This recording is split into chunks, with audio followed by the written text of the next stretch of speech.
Na aula anterior nós construímos esta planta, né, com as delimitações de área, usando legendas de ambientes, né, e esquemas de cores. Tá ok? Aqui ficou até esquisito, né, o editar tipo. Vamos editar esse tipo aqui. Ficou com... Ao contrário, aqui é o texto do título, né? Até corrigindo essa informação. Aqui é o texto do título, vamos colocar 3.5 e o texto normal 2.5. Agora ficou coerente. Bem,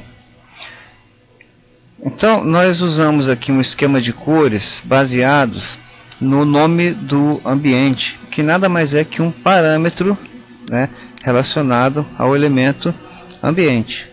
Né? Quando eu seleciono o ambiente, eu tenho aqui as propriedades dele. E reparem que aqui eu tenho dados de identidade. Né? Vou ampliar um pouquinho aqui para ver. Dados de identidade. Isso aqui é um grupo de parâmetros, onde eu tenho os parâmetros número, que é 12, né? Que era naquela sequência, né? Quando tinha o quadradinho 1, 2, 3, 4, 5, 6. Nome do ambiente, loja 201. Eu poderia colocar aqui outros parâmetros, né? O acabamento de base, se é mármore, acabamento do forno, tá ok? Mas eu poderia acrescentar outros parâmetros a esses existentes aqui. E vocês já vão reparando como é importante esse assunto, né? Parâmetros. Bem, eu poderia ir em cada loja aqui e colocar um departamento. Vamos supor que departamento, no caso aqui, significasse o tipo de loja. Né? Então, por exemplo, aqui, alimentação. Aí eu clico nessa outra loja. Olha só, quando eu vou em departamento, ele já me oferece como opção alimentação. Vou colocar essas aqui como alimentação. Essa daqui eu posso colocar como uma loja de roupas. Tá? Também, lógico que não está adequado uma loja de roupas do lado de uma loja de alimentação, mas vamos deixar esse assunto à parte. Quando eu vou para a terceira loja, ele já me oferece as duas opções, tá ok? Vamos misturar mesmo, vamos fazer uma bagunça aqui, pet shop. Esse aqui é uma loja, um auto center, tá ok? Aqui já vai ser, também vou colocar aqui em departamento, auto center. E esse aqui vou chamar também de pet shop, tá ok?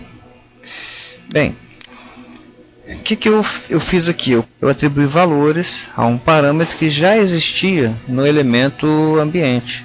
E a partir dos valores desse parâmetro eu criei uma legenda, né, contendo, porque veja bem, esse nome, loja 201, loja 202, eles são nomes que são o quê? O conteúdo de um parâmetro chamado nome dentro do elemento chamado ambiente.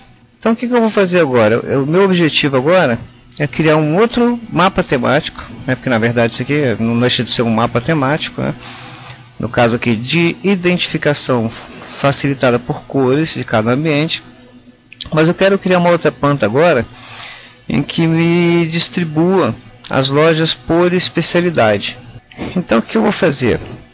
Eu já nomeei as lojas, né? Já dei um conteúdo aos elementos departamento de cada uma delas. Então o que eu vou fazer inicialmente? Eu vou pegar esse pavimento 1, vou duplicar vista, vou duplicar com detalhamento para que ele venha com todos os elementos. Aqui uma planta igual. Clico no nome F2. Eu vou chamar de 02 pavimento 1, preservando o nome, e planta de ambientes. Ok, que é essa própria que está aqui. Na verdade, isso é uma operação que eu deveria ter feito antes, né? Vou clicar aqui de novo, duplicar vista, duplicar com detalhamento, e aqui eu vou renomear, clico em F2, deleto o início aqui, planta de, vamos colocar tipos de lojas. Vai ficar bem fácil de identificar. Tá, ok? Essa planta original aqui, que acidentalmente, né, eu esqueci de duplicar, então ela ficou toda colorida. O que eu vou fazer? Eu vou vir aqui em esquema de cores, seleciono o nome, onde está o nome dos ambientes e coloco nenhum. Tá, ok? Clico em aplicar OK. e ela some, né? E aí eu deleto o esquema de cores. Então voltei até a planta original. Então eu tenho lá planta de ambientes, foi essa marcada, e agora planta de tipos de loja. O que eu vou fazer? Vou vir aqui em esquema de cor, né? E ele está como nome do ambiente. O que eu vou fazer? Eu vou clicar nesse segundo que existe e está à toa. Por acaso ele já está aqui por departamento, eu só vou renomeá-lo, né, para tipos de lojas. Clique em OK e ele já pegou, né, pelo atributo que eu escolhi, que era um atributo do próprio elemento, como eu já falei, e viu os valores que existem associados a eles no projeto e já fez essa distribuição. Clique em aplicar, OK, tá lá a minha distribuição por tipo de loja. Beleza? Então esse é um tipo de mapa temático. Mas para as capacidades BIM do Revit, isso é uma aplicação muito simples, né? E nós podemos ir muito além disso, fazendo não só mapas temáticos, né, que teria uma função meramente ilustrativa, mas mapas de controle. Ok? Aqui a gente vai fazer uma aplicação muito legal. É uma aplicação semelhante a um programa que eu desenvolvi para o AutoCAD, para uma empresa administradora de shoppings, aonde você tem um empreendimento, isso independente dele estar construído ou não. Você tem um projeto de um empreendimento e você colocou essas lojas à venda. Então você tem que fazer um sistema de controle que seja tanto visual quanto em termos de bancos de dados. E isso é atualizado constantemente, né? À medida que você tem diversos corretores, né? Alguns no próprio shopping, outros móveis, enfim.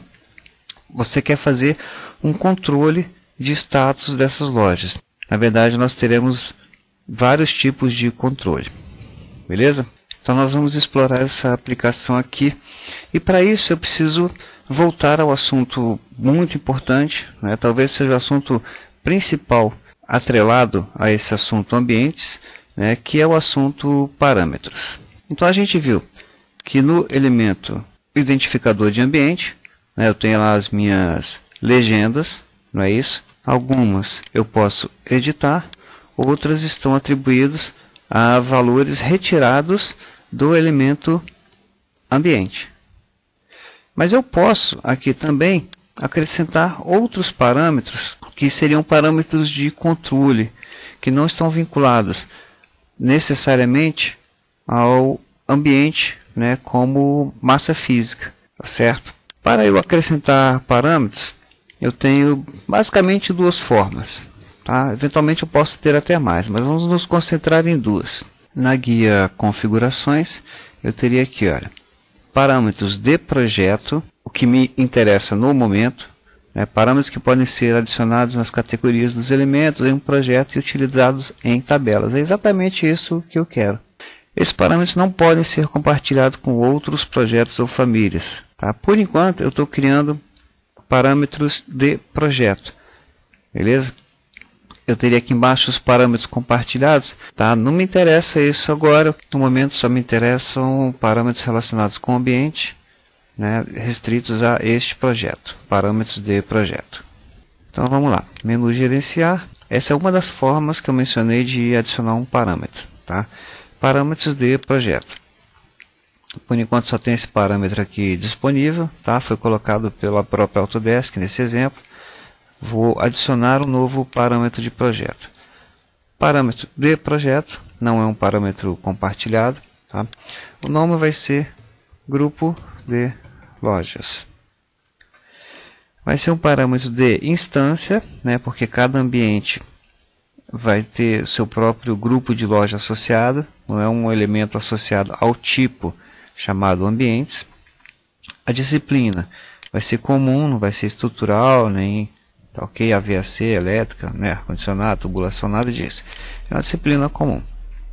Tipo de parâmetro, como eu vou colocar mega loja, e, né, enfim, loja âncora, etc. ele é um texto, tá ok? Poderia ser um número também, porque a esse tipo de loja existe um padrão, né? um número associado, tá? Mas vamos colocar por enquanto texto para simplificar o nosso exemplo. E esse parâmetro ele vai estar num grupo de dados, tá? Aqui, por ser texto, ele já coloca texto, mas eu vou colocar aqui em dados, tá ok? É simplesmente um grupo de atributos, né? Um grupo de parâmetros específicos desse elemento.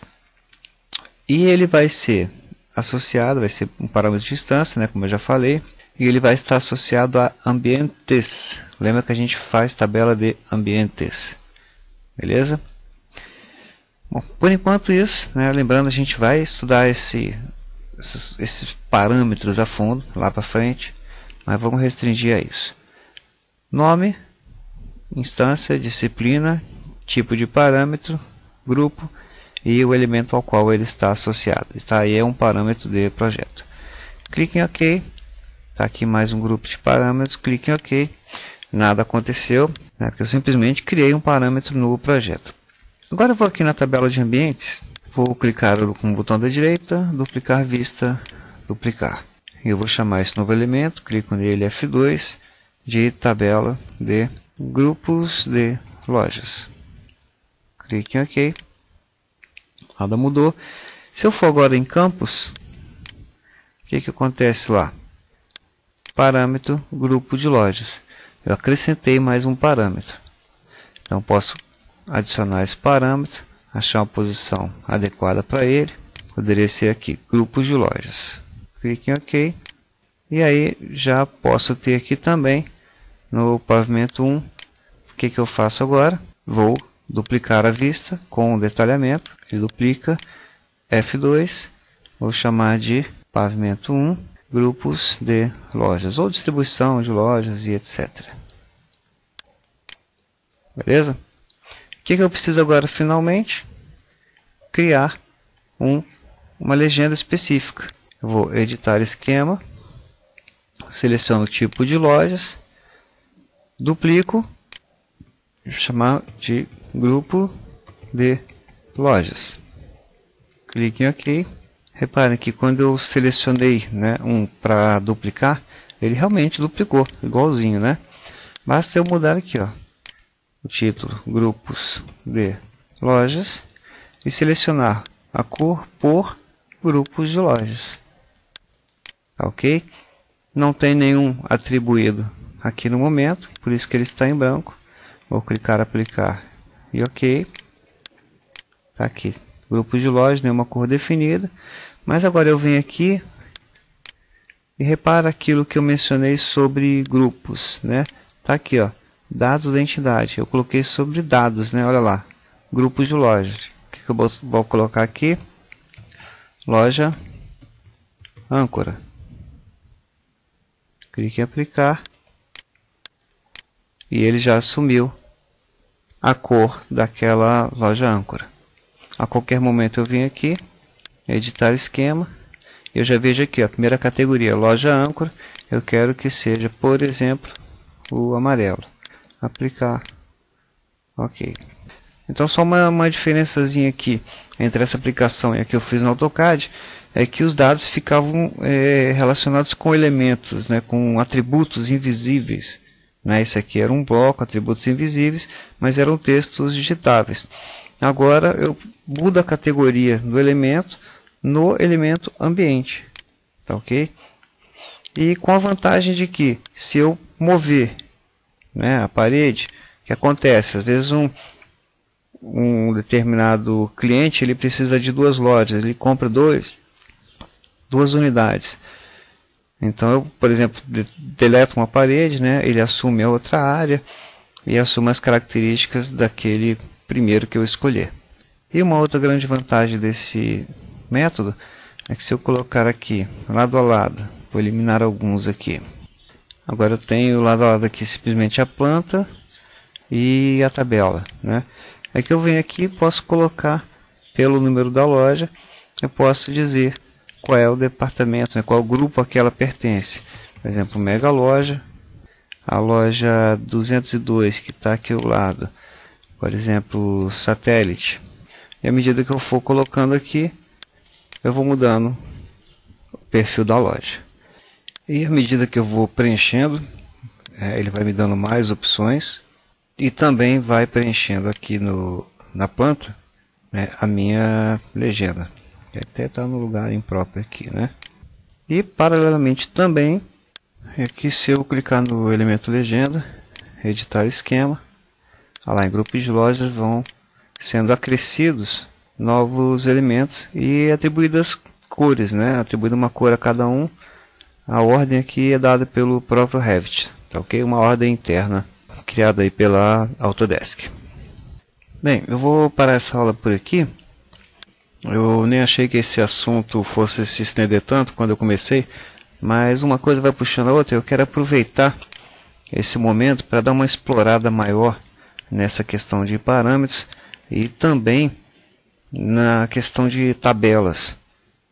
Beleza? A gente aproveita para se aprofundar um pouco mais nesse assunto de tabelas. Quero colocar valor calculado e ficou faltando, eu não me esqueci, o segundo método de adição de parâmetros.